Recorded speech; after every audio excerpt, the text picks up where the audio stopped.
Welcome to my channel. तो दोस्तों आज के इस वीडियो लेसन में हम लोग अपने जेआईबी का जो क्रैश कोर्स है उसका डे टू कवर करेंगे। दोस्तों डे टू में आपको पीबीबी का जो पहला पार्ट जो चैप्टर नंबर यूनिट नंबर 2 है उसे हम लोग कवर करेंगे, जो कि बेस्ड है हमारा बैंकिंग रेगुलेशन पे। इससे पहले में हमारा पार्ट 1 आ चुका है, यूनिट 1, जिसमें आपको मैंने पीबीबी, एलआरडीबी और एफएएफबी तीनों का यूनिट 1 प्रोवाइड किया है, साथ ही साथ एमसीक्यूज के साथ प्रोवाइड किया है दोस्तों। और जो लोग पेड मेंबर हैं उनको मैं टेस्ट भी करवा रहा हूँ दोस्तों। चलिए शुरुआत करते हैं अपने इस टॉपिक को। सबसे पहले देखते हैं क्या क्या टॉपिक हमें पढ़ना है। देखिए सबसे पहले हमें कॉन्स्टिट्यूशन पढ़ना है, ऑब्जेक्टिव पढ़ना है और फंक्शन पढ़ना है। किसका? तो आरबीआई का। आरबीआई का क्या कॉन्स्टिट्यूशन है, आरबीआई क्या ऑब्जेक्टिव है और आरबीआई क्या फंक्शन है। इसके बाद दोस्तों हमें टूल्स ऑफ मॉनेटरी कंट्रोल के बारे में पढ़ना है। आपको पता ही होगा टूल्स ऑफ मॉनेटरी कंट्रोल कौन कौन से हैं हमारे, सीआरआर, एसएलआर, ओएमओ, ठीक है। तो ये सब हम लोग डिटेल में डिस्कशन करेंगे। उसके बाद दोस्तों रेगुलेटरी रिस्ट्रिक्शन ऑफ लैंडिंग में जो रेगुलेटरी रिस्ट्रिक्शन है वो क्या क्या है वो हम लोग देखेंगे। तो फ्रेंड्स कुल मिलाकर ये 4 या 5 टॉपिक्स से ये पूरा चैप्टर बना है। एक एक चीज़ों को हम लोग ध्यान से समझेंगे और साथ ही साथ न्यूमेरिकल भी करते चलेंगे, ऑब्जेक्टिव भी करते चलेंगे साथ ही साथ, ठीक है। तो ये हमारा अप्रोच रहेगा इस पर्टिकुलर टॉपिक के लिए। चलिए शुरुआत करते हैं अपने इस लेसन को। सबसे पहले जो हमारा आरबीआई का जो फंक्शन है वो देखते हैं। तो देखिए आपको पता ही होगा कि नोट इशुएंस ये सबसे इंपॉर्टेंट फंक्शन है आरबीआई का। तो आरबीआई एक सोल अथॉरिटी है कि वो जो करेंसी नोट को इशू करती है और उसे सर्कुलेशन में डालती है दोस्तों। उसके बाद उसे विड्रॉ भी करती है और उसे एक्सचेंज करती है। ये सभी के सभी काम आरबीआई करती है दोस्तों। तो आरबीआई ने क्या किया है कि आरबीआई ने इशू किया है और सर्कुलेशन में पुट किया है किस किस नोट के डिनोमिनेशन को, 2 रुपया, 5 रुपया, 10 रुपया, 20 रुपया, 50 रुपया, 100 रुपया, 500 रुपया और 1000। तो दोस्तों ध्यान रखिएगा, 1 रुपीस नोट को छोड़कर बाकी जितने भी नोट हैं ये सभी के सभी आरबीआई सर्कुलेशन में पुट करती है। मिनिमम 2 रुपीज़ और मैक्सिमम 10,000 रुपीज़, ये आपको पता होना चाहिए। उसके बाद दोस्तों देखिए एक बात और पॉइंट है, ध्यान दीजिएगा, as a cover for the note issued, यानी जो नोट आरबीआई ने इशू किए हैं उसके कवर के लिए आरबीआई क्या करती है, कुछ मिनिमम वैल्यू गोल्ड कॉइन का या कुछ मिनिमम वैल्यू बुलियन का या कुछ फॉरेन सिक्योरिटीज़ का, ठीक है, वो टोटल अप्रूव्ड एसेट का एक पार्ट रखती है। ठीक है, ऐसा नहीं कि वो नोट अनगिनत मतलब वो नोट छापते ही चले जाए, ऐसा नहीं है। जितना नोट छाप रही है उसको उसके अकॉर्डिंग कुछ गोल्ड कॉइन का मिनिमम वैल्यू, बुलियन का मिनिमम वैल्यू और फॉरेन सिक्योरिटी का मिनिमम वैल्यू रखना पड़ता है। तो इसके पास एक रिस्ट्रिक्शन है दोस्तों कि ऐसा नहीं कि वो अनगिनत पैसा छापते जाए, बिल्कुल नहीं। उसको जो कि gold approved securities, foreign securities और बुलियन रखना पड़ता है, इसलिए दे कैन ओनली, वो लोग क्या कर सकते हैं, certain fixed amount of notes को ही वो प्रिंट कर सकते हैं। चलिए अब आते हैं क्वेश्चन पे। देखिए यही है, कंसेप्ट क्लियर होगा। अब हम लोग एक क्वेश्चन को सॉल्व करते हैं। क्वेश्चन में ये पूछा गया है, as a cover for bank note issue RBI keep some minimum value of total approved asset in the form of, आखिर किसके फॉर्म में आरबीआई टोटल अप्रूव्ड एसेट को रखती है। ऑप्शन ए है गोल्ड कॉइन, 2 है हमारा बुलियन और तीसरा है फॉरेन सिक्योरिटीज। अब देखिए ऑप्शन है हमारा ओनली 1 एंड 2, बी है ओनली 1 एंड 3, सी है 2 एंड 3 और डी है 1, 2 एंड 3। तो दोस्तों अभी हम लोगों ने देखा है कि आरबीआई जो है गोल्ड कॉइन के रूप में, बुलियन के रूप में और फॉरेन सिक्योरिटी तीनों के रूप में जो है अप्रूव्ड एसेट को रखती है, यानी करेक्ट आंसर है option number D. Next question 2 number देखते हैं। क्वेश्चन नंबर 2 में कहा गया है कि RBI has the authority under section 22 of the Reserve Bank of India act to issue bank note with a denomination of. तो दोस्तों क्या पूछा गया है कि जो हमारा सेक्शन 22 है, RBI reserve Bank of India act का सेक्शन 22 है, आपको पता ही होगा, ठीक है। तो उसमें आरबीआई के पास एक अथॉरिटी है कि वो बैंक नोट को इशू कर सकती है। उसका डिनोमिनेशन क्या है अभी हम लोगों ने देखा है दोस्तों, minimum 1 rupees and maximum 1000, minimum 2 rupees and maximum 1000, minimum 1 rupees and maximum 10,000, minimum 2 rupees and maximum 10,000। तो दोस्तों याद रखिएगा 1 रुपया तो आरबीआई के हाथ में है ही नहीं, वो तो हमारे सेंट्रल गवर्नमेंट की है, फाइनेंस कमिश्नर, ठीक है। तो दोस्तों ये 2 रुपये से शुरुआत होता है और 10,000 तक चलता है। तो याद रखिएगा correct answer option number D हमारा। चलिए आगे बढ़ते हैं हम लोग थर्ड। उसके बाद हम लोग नेक्स्ट टॉपिक को पढ़ते हैं दोस्तों, जो कि बेस्ड है हमारा गवर्नमेंट बैंकर्स। तो देखिए अभी हम लोगों ने क्या देखा, नोट इशुएंस, आरबीआई का जो फंक्शन है वो क्या है कि नोट को इशू करना। इसके बाद दोस्तों दूसरा फंक्शन है कि वो गवर्नमेंट का बैंकर है, ठीक है। हमारी जो स्टेट गवर्नमेंट है या जो सेंट्रल गवर्नमेंट है उसके लिए वो बैंकर के रूप में काम करती है। देखिए कैसे काम करती है मैं समझाता हूँ। RBI acts as banker to central and state government. कैसे? As such is provide them banking service of deposit, देखिए डिपॉजिट वाला सर्विस प्रोवाइड करती है, यदि फंड विड्रॉ करना हो वो भी करती है, यदि पेमेंट एंड रिसिप्ट करना हो वो भी करती है, और दोस्तों यदि फंड का कलेक्शन हो या फंड का ट्रांसफ़र हो या ये भी करती है, और जो पब्लिक डेब्ट है उसका मैनेजमेंट भी करती है। तो इन तीन सभी तरीक़ों से आरबीआई जो है गवर्नमेंट बैंकर कहलाती है। आपको चीज़ें समझ में आ गई? यहाँ से भी ऑब्जेक्टिव क्वेश्चन बन सकता है, which of the following way in which RBI can act like a government banker, और आपके सामने 4 ऑप्शंस रहेगा।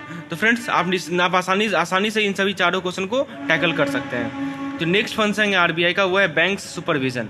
तो देखिए दोस्तों, बैंक सुपरविजन में क्या आएगा कि ये लाइसेंस इशू करती है नया बैंक के लिए, और जो बैंक है उसके नए ब्रांचेस के लिए, समझ रहे हैं बात को, उसके लिए लाइसेंस आरबीआई से लेना होता है। उसके बाद दोस्तों मिनिमम रिक्वायरमेंट को प्रिस्क्राइब करने के लिए, जो कि पेड अप कैपिटल का है, पेड अप कैपिटल के लिए मिनिमम रिक्वायरमेंट चाहिए ना दोस्तों, या reserve, paid up capital and reserve के लिए जो मिनिमम रिक्वायरमेंट है दोस्तों उसको प्रिस्क्राइब करना, कैश रिजर्व को मेंटेन करना या अदर लिक्विड एसेट को मेंटेन करना, ये सभी के सभी काम हमारे आरबीआई के हैं। ये सब बैंक सुपरविजन के अंदर आते हैं। इसके बाद जो भी शेड्यूल बैंक है इंडिया में उसके वर्किंग को इंस्पेक्ट करना, ठीक है, और जो भी अब्रोड भी है उनके भी वर्किंग को।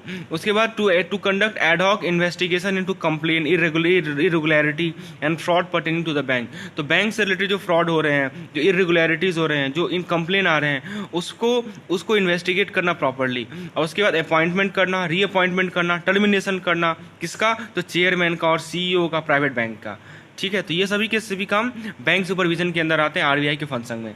अब आइए एक क्वेश्चन देख लेते हैं। The Reserve Bank of India is performing 2 distinct role in the context of money market that include.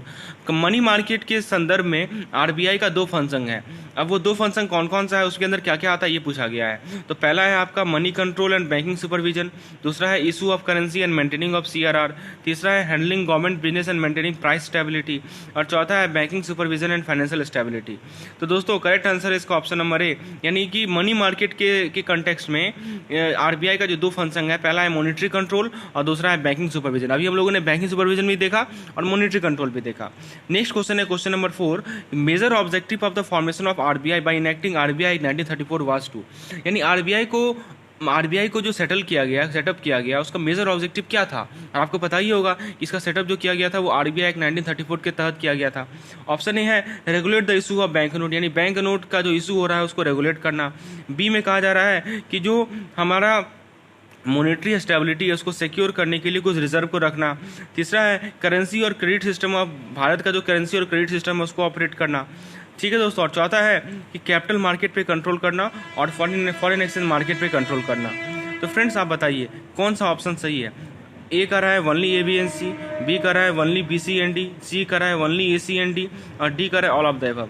तो दोस्तों करेक्ट आंसर इसका ऑप्शन नंबर है, यानी only A B and C. ये जो कैपिटल मार्केट पे जो कंट्रोल है ये आरबीआई का काम नहीं है दोस्तों, ये आपको पता होना चाहिए, ये हमारी सेबी का काम है, security exchange board of India, ठीक है। और तो ये बात ध्यान में रखिएगा कि कैपिटल मार्केट जो होता है हमारा या जो है वो हमारा किसका पार्ट है, सेबी का पार्ट है।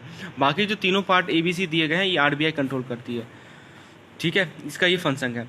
अब देखिए, अब हम लोग नेक्स्ट टॉपिक को पढ़ते हैं, वो है हमारा डेवलपमेंट ऑफ फाइनेंशियल सिस्टम।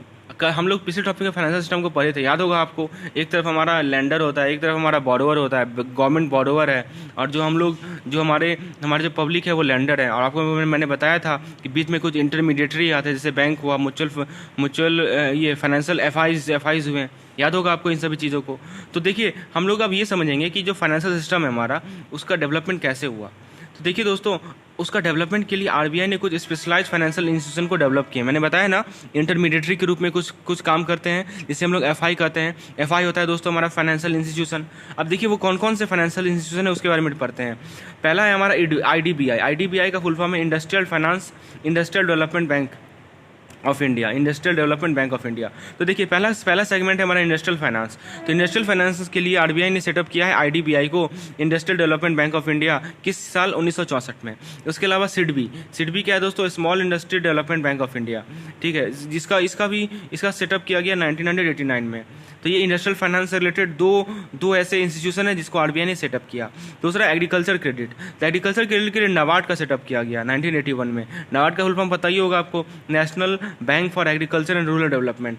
तीसरा है दोस्तों एक्सपोर्ट इंपोर्ट फाइनेंस, इसके लिए एग्जिम बैंक का सेटल किया गया। एग्जिम बैंक क्या है? Export import bank of India, 1981 में सेटअप किया गया। इसके बाद दोस्तों DICGC, आपको पता ही होगा, deposit insurance corporation of India, ठीक है, जिसको बाद में नाम चेंज करके deposit insurance and credit guarantee corporation of India, credit guarantee corporation of India नाम है, जैसे शॉर्ट में फुल फॉर्म है DICGC। इसके बाद दोस्तों एक्सचेंज कंट्रोल, तो RBI को एक ड्यूटी दिया गया है कि वो जो भी एक्सटर्नल वैल्यू है हमारे नेशनल करेंसी का, जो हमारा इंडियन रुपीज़ है, उसका जो एक्सटर्नल वैल्यू है उसमें स्टेबिलिटी रखना, उसके स्टेबिलिटी को मेंटेन रखना, ठीक है, जो एक्सटर्नल वैल्यू है इंडियन रुपीज़ का उसमें स्टेबिलिटी रखना, उसको मेंटेन करना। तो वो क्या करती है कि ये जो है हमारे फॉरेन एक्सचेंज मार्केट को रेगुलेट करती है, ठीक है, किस एक्ट के तहत? तो फेरा एक्ट है हमारा, फॉरेन एक्सचेंज रेगुलेशन एक्ट है, 1947 में आया था। और दोस्तों ये जो 1973 का जो फेरा एक्ट है उसको रिप्लेस कर दिया गया फेमा से। फेमा क्या है? Foreign exchange management act 1999। इसके बाद दोस्तों जो नेक्स्ट फंक्शन है RBI का वो है मॉनेटरी कंट्रोल। तो RBI क्या करती है? मॉनेटरी पॉलिसी को यूज करती है ताकि वो इन्फ्लेशन या जो रिफ्लेशन सिचुएशन है उसको कंट्रोल कर सके हमारे इकोनॉमी में। अब उसके पास कुछ टूल्स है, ठीक है, हमें टूल्स देखो, हमारा अगला टॉपिक क्या था? टूल्स ऑफ मॉनेटरी कंट्रोल, आपको पता होगा। अब हम लोग टूल्स ऑफ मॉनेटरी कंट्रोल को डिस्कस करेंगे। तो वो कौन कौन से टूल्स हैं? सबसे पहला है हमारा CRR। तो देखिए दोस्तों, CRR के बारे में मैंने डिटेल में डिस्कशन पिछले टॉपिक में भी किया था, एक बार फिर से समझा दूं। तो CRR जो भी कॉमर्शियल बैंक होते हैं उनको कुछ cash reserve Bank of India के पास रखना पड़ता है। वो जनरली 4% होता है, ये वेरी करता है दोस्तों, ये फिक्स नहीं है। 4% किसका? तो net demand and time liability. तो net demand and time liability का क्या मतलब है? टोटल डिपॉजिट्स, ठीक है। तो CRR जो है 3 से 15% के बीच में हो सकता है, कुछ भी हो सकता है। वो जो RBI का बाई मंथली पॉलिसी आता है दोस्तों, उसमें वो प्रिस्क्राइब करते हैं कि वो कितना % अभी रखना है, ठीक है। इस पर्पज़ के लिए बैंक क्या करती है कि जो स्टैंडर्ड कैश लिमिट है उसके ऊपर जो भी कैश आ रहा है उसको करेंसी चेस्ट को भेजती है, ठीक है। आप लोग तो प्रैक्टिकली देखते भी होंगे। और करेंसी चेस्ट को क्या करना पड़ता है? करेंसी चेस्ट को RBI के बिहाफ में पैसे को मेंटेन रखना पड़ता है। Even though the currency chest belong to the bank, the cash keep in currency chest belong to RBI। समझिए, कोई भी करेंसी चेस्ट जो होता है वो बैंक का होता है, लेकिन जो कैश उसमें रखा गया वो RBI के लिए होता है। समझ रहे हैं बात को?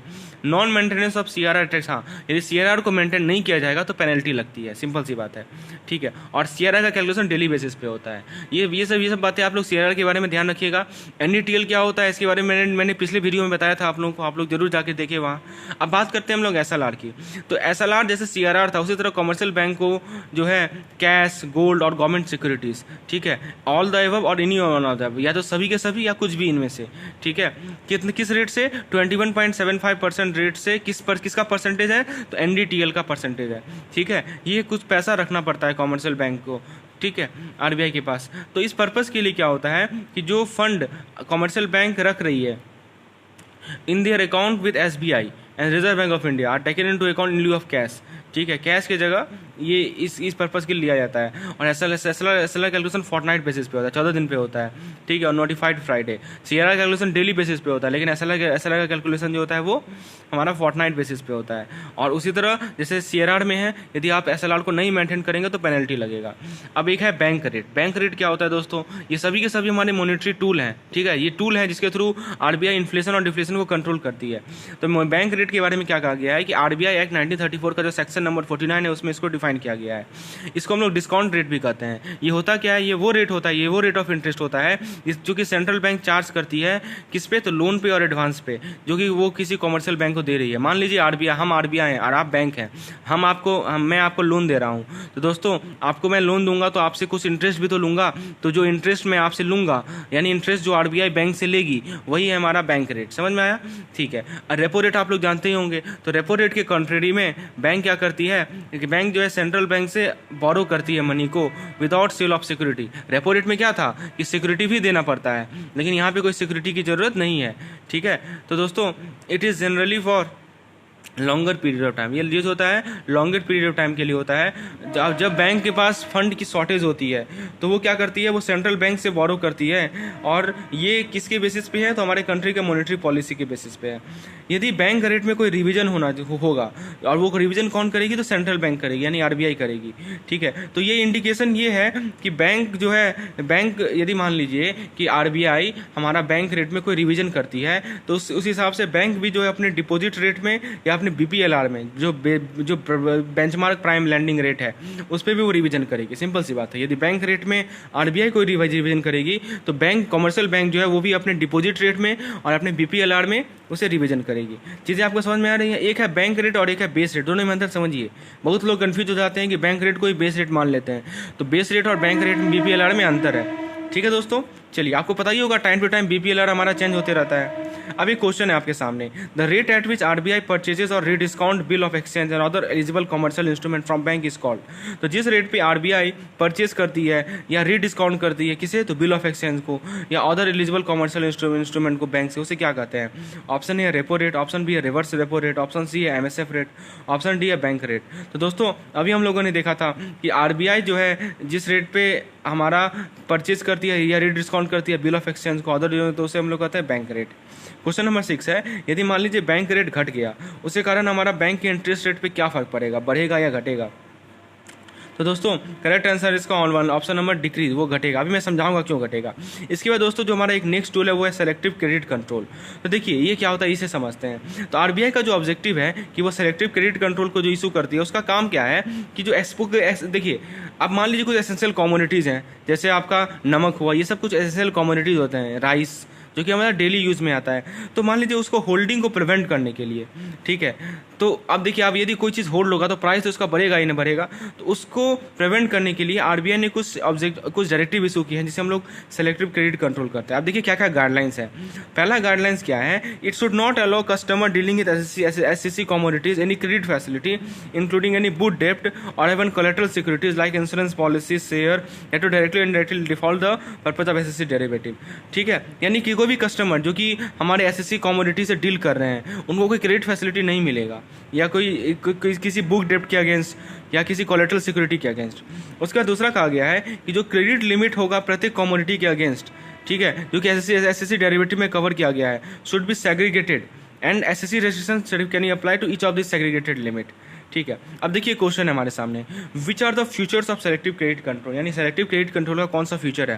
पहला है the effect only the lender but not the borrower, यानी वो केवल लैंडर को इफेक्ट करता है, बोरोवर को इफेक्ट नहीं करता।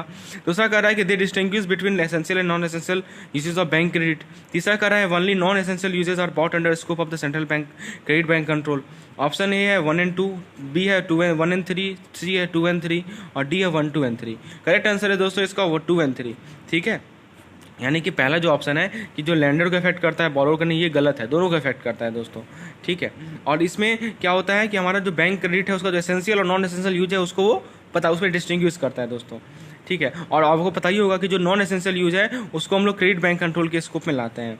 अब देखिए selective credit control, next question है कि एज प्रेजेंट अभी के समय में जो सेलेक्टिव क्रेडिट कंट्रोल है वो एक्सरसाइज किस पे किया जाता है, फूड ग्रेन पे, वीट पे, लेवी शुगर पे या गोल्ड पे।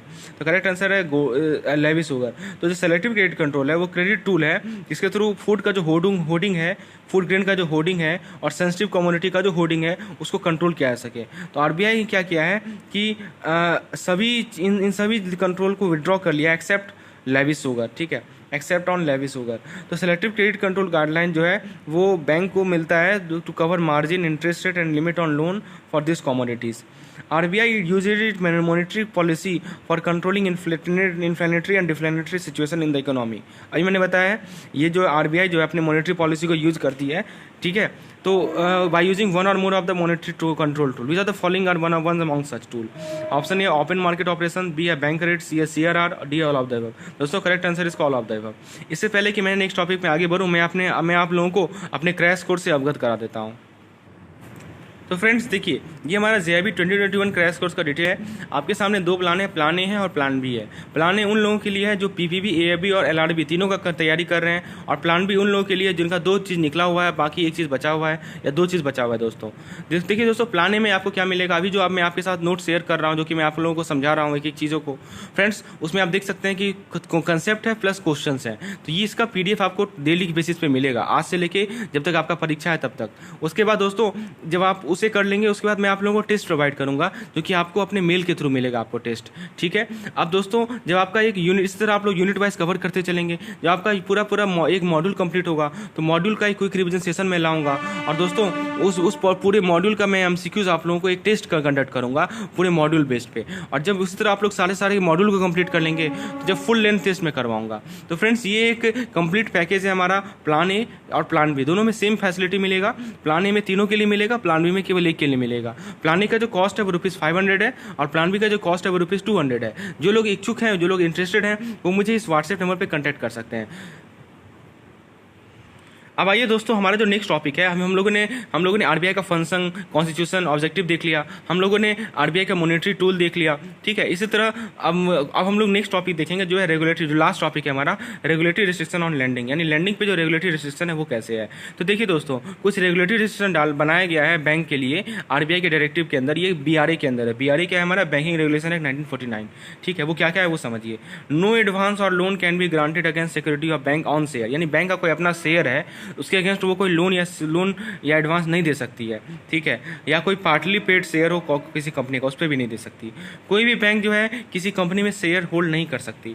उसके बाद क्या किया गया है कि प्लेज और मॉर्गेज बैंक में जो होता है इन excess of limit of 30% of the paid up capital of that company. मान लीजिए कोई कंपनी है, उसका पेड अप कैपिटल है 100 करोड़, तो उसका 30% कितना हो जाएगा, 30 करोड़। तो ठीक है, तो या तो बैंक का जो पेड अप कैपिटल है उससे ज़्यादा, एक्सेस ऑफ 30%, मतलब 30 करोड़ से ज़्यादा, ठीक है, हाँ, और 30% of the bank capital and reserve, इससे ज़्यादा वो प्लेज और मॉर्गेज में नहीं दे सकती है दोस्तों। तो देखिए प्लेज और मॉर्गेज पे लिमिट दिया गया, वो लिमिट कितना है, तो 30% of banks paid up capital, ठीक, and reserves whichever is less. उसके बाद दोस्तों कहा गया है in which the management of is managing director और bank manager of bank is interested. इसका कहा गया है bank aggregate investment in share, certificate of deposit, bond should not exceed the limit of 40% of bank net own fund. मान लीजिए किसी bank का net own fund है 100 करोड़, उसका 40% कितना हो जाएगा, 40 करोड़। तो बैंक का जो इन्वेस्टमेंट है किसी शेयर में या सर्टिफिकेट ऑफ डिपॉजिट में, वो 40 करोड़ से ज़्यादा नहीं होना चाहिए। समझ रहे बात को। तो किसी भी बैंक का जो नेट ऑन फंड है उसका 40% आप निकाल लीजिए, उससे ज़्यादा उसका बैंक का इन्वेस्टमेंट सीओडी यानी सर्टिफिकेट ऑफ डिपॉजिट और शेयर में नहीं होना चाहिए।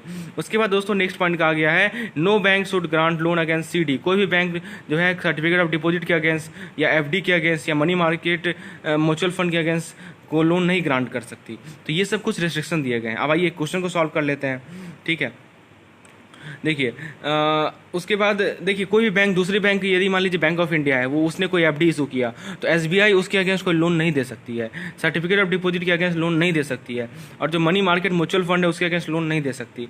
अब क्वेश्चन नंबर 10 में कहा गया है which of the following regulatory restriction on lending of bank in terms of RBI directive और banking relation act are correct. इनमें से कौन सा सही है। ऑप्शन ए है no bank can hold share in company has pledge और mortgage in excess of limit of 30% of the paid up capital of that company. अभी हम लोगों ने देखा ये बिल्कुल सही है।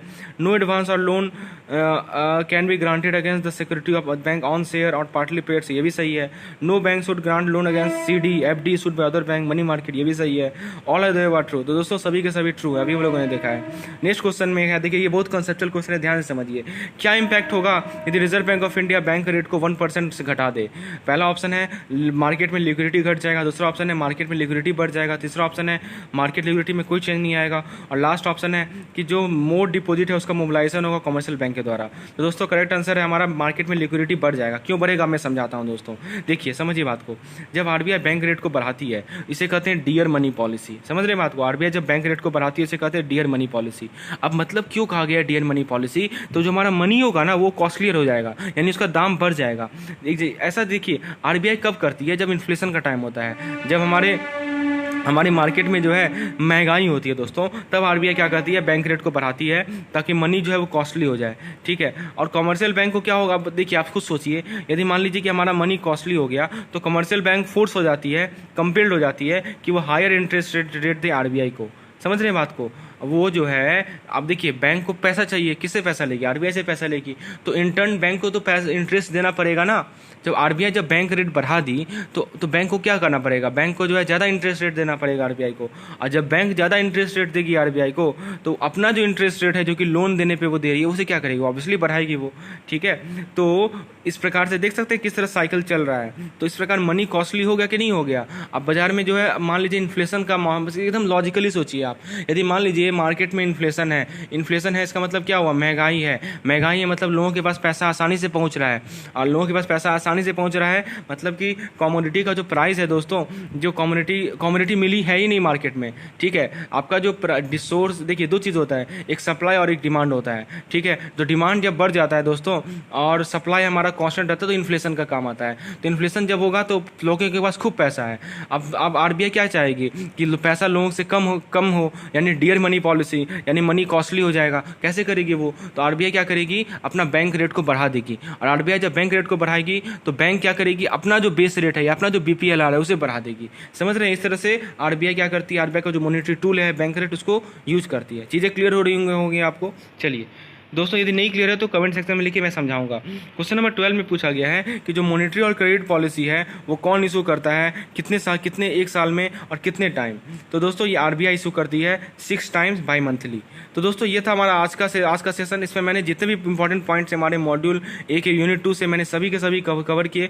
दोस्तों लेसन पसंद आए हो तो एक लाइक जरूर कीजिएगा, चैनल को सब्सक्राइब कीजिए और मैक्सिमम से मैक्सिमम अपने कलीग के साथ इसे शेयर कीजिए ताकि वो भी इस क्रैश कोर्स का फ़ायदा उठा सकें। धन्यवाद।